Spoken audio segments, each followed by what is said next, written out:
Okay, wow, the very first trailer for Avengers Doomsday just dropped out of absolute nowhere, and I don't think a single one of us was prepared for the sheer scale of what we're looking at here. I mean, sure, we heard the rumors, right? We saw the official concept art last week, and we all knew a massive reveal was coming at Comic-Con.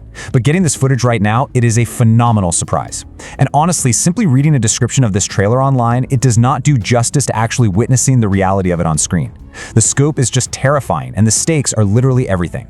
So in this explainer, we're going to break down every single earth-shattering frame to show you exactly what Marvel is hiding in plain sight. Let's just dive right into the absolute madness of this multiversal war. I want to pose this massive question right out of the gate, because for me, this is the single most mind-bending moment of the entire footage. How in the world did Dr. Doom stop Thor's hammer with just 2 fingers? Seriously, think about that for a second. We are talking about the exact same weapon that carved straight through a full-power Infinity Gauntlet blast, and Doom just swats it away like it's a completely harmless toy. How is that even physically or cosmically possible? Well, hold on to that thought, because to understand how Doom became a literal god, we first have to understand the catastrophic event that forced him into the spotlight to begin with. The trailer perfectly grounds us in these apocalyptic stakes by throwing us straight into the X-Men universe.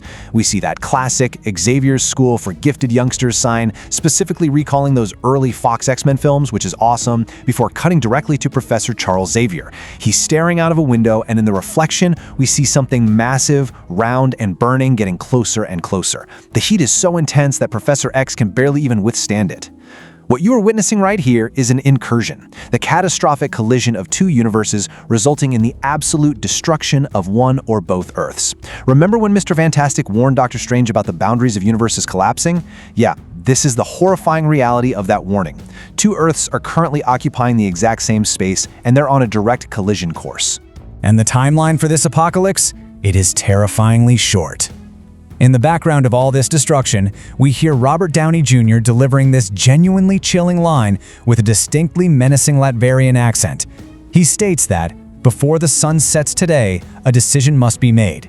Now, why before the sun sets? Well, because in the comic book lore of time runs out, once an incursion begins, a doomsday clock activates. It's exactly an 8-hour event. Once that clock starts ticking, you have exactly 8 hours before one or both universes are wiped from existence entirely. That is exactly why Marvel has been secretly putting countdown timers everywhere lately. The ticking time bomb has officially started. Now, if we look really closely at the screens inside the new Avengers Tower, we can see exactly who is involved in this cosmic traffic jam.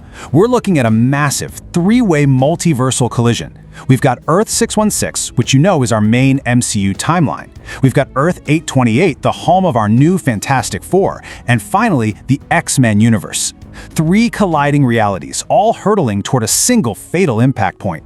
Which brings us back to that chilling quote from Robert Downey Jr. Playing over the footage, he says, "We may not be deterred." What's brilliantly terrifying here is the translation of the stakes. In some international versions of the trailer, the dialogue explicitly translates to stopping it being completely impossible. So if using the Infinity Stones to just, push an Earth away isn't an option for our 616 heroes, they're left with only one horrifying solution. To save your own universe, you literally have to completely obliterate the other Earth before it hits yours. That is the devastating, morally impossible choice Dr. Doom is presenting to everyone. This overwhelming threat creates Earth's divided defenders.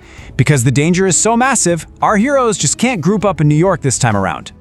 Organizing the chaos here, we have the Earth 616 defense team staying behind on the home front. This squad includes a fantastic new look for Namor, Shuri, Falcon, Bucky, Sue Storm, and the Dora Milaje. Their whole job is to somehow hold the line against the physical incursion hitting their planet. But then you have the Multiverse strike team. Thor, alongside some massive heavy hitters, has actually crossed the multiversal boundary, traveling directly into the X-Men universe to find the root cause of this apocalypse. But guys, things on the home front are already a complete disaster. We see Shuri and the heroes down in Telecon, but they definitely aren't getting a warm welcome. Namor, looking totally comic accurate in this stunning new collar piece, is actively launching a brutal attack against Shuri and Sue Storm. Now you gotta ask yourself, why on earth is Namor fighting our heroes when the literal apocalypse is hanging right above their heads? Let's break down the logic of this Telecon conflict, because it paints a really desperate picture. First, Shuri brings outsiders into the deeply hidden kingdom. Second, Namor immediately attacks to protect his people's secrecy. I mean, his #1 priority has always been protecting Talokan from the surface world, apocalypse or not. But the third step is the crucial point of desperation. We see Sue Storm using her force fields to hold back these massive walls of crushing water, and later saying what looks like a final goodbye to Shuri. It seems incredibly likely that the heroes are deploying a device to stall the incursion right there, essentially forcing their way into Namor's kingdom to save the planet, whether he likes it or not. And while that's happening, the X-Men universe burns. While Earth 616 is fighting amongst itself, the strike team in the X-Men universe has walked into pure, unadulterated hell. The X-Mansion's iconic main staircase is just completely blown to pieces and engulfed in roaring flames.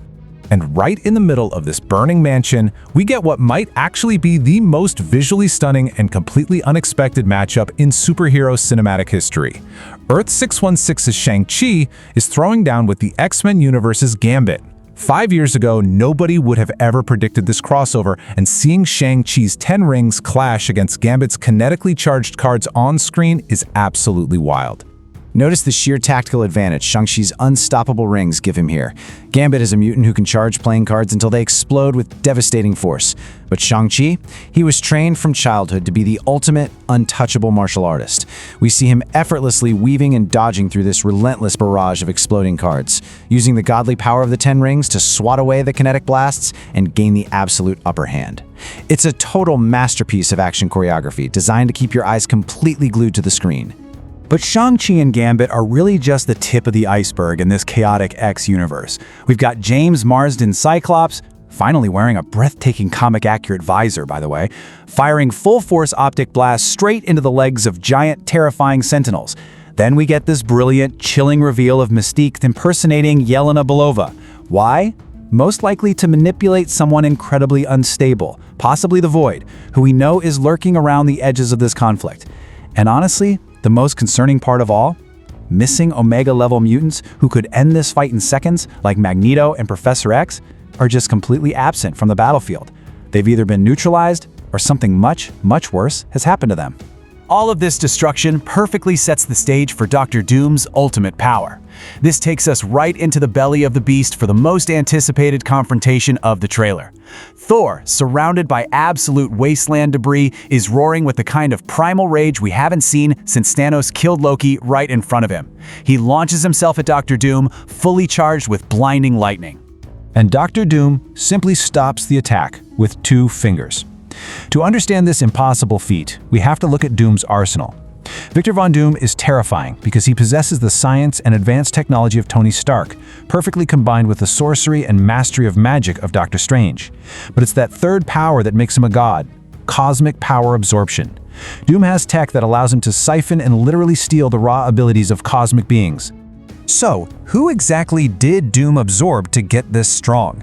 For Doom to stop Stormbreaker like it's a fragile little twig, and for Thor's lightning to not even singe his armor, he must have absorbed someone unimaginable. Has he siphoned the power of Galactus, the Devourer of Worlds? Has he kidnapped and completely drained Franklin Richards, who is suspiciously absent from this footage? Or, considering Thor's absolute unhinged fury in this scene, has Doom actually managed to steal the multiversal powers from Loki, the god of stories? We actually get a pretty haunting clue to Doom's mental state in another shot. Doom is standing there, mask off, looking up at this massive tapestry depicting a woman holding a child above a dying, shattered planet. This brilliantly illustrates his dual motivations. Like, is this a tragic loss of his own wife and child in a previous incursion, driving him to save what's left by any violent means necessary? Or does this depict his sorceress mother who instilled a massive messianic complex in young Victor, convincing him that he alone is destined to be the savior of the cosmos? He looks at this destruction and sees himself, not as a villain, but as the only necessary solution. And that ties directly into the Loki and Cap mysteries. Let's dig into the final sequence of the trailer, which completely shatters our understanding of the current MCU timeline and introduces things that simply shouldn't exist. First up, we see a mysterious hand holding a TVA card. But as it flips over, it doesn't just have the standard Time Variance Authority logo. No, it is marked with the glowing symbol of the multiversal tree, Yggdrasil, the very tree that Loki is currently holding together with his bare hands at the end of time.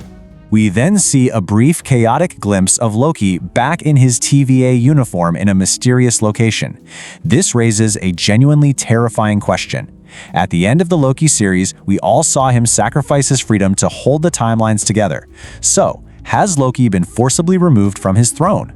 If Loki is suddenly walking around projecting himself or desperately gathering heroes together, does that mean he was violently ripped from the center of the multiverse? And if so, is his absence the exact inciting incident that caused all of these incursions to begin in the first place?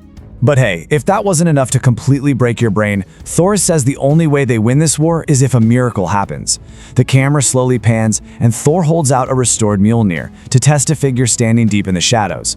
The hammer immediately flies into the hands of a mysteriously young Steve Rogers. What is truly shocking here is that this Steve Rogers effortlessly catching Mjolnir looks significantly younger than the old man who sat on the bench at the end of Avengers Endgame. And this leaves us with the ultimate provocative cliffhanger. We all cheered when Captain America got his happy ending with Peggy Carter, but he deliberately went back in time, altered the past, and lived a completely alternate life. Did Steve Rogers cause this multiversal war? In his one moment of selfishness, did he fracture the timeline so badly that he actually laid the hidden groundwork for this entire disaster? Are the heroes now paying the ultimate price for Avengers Endgame? That is the billion-dollar question that Doomsday has to answer, and I cannot wait to see how they pull it off.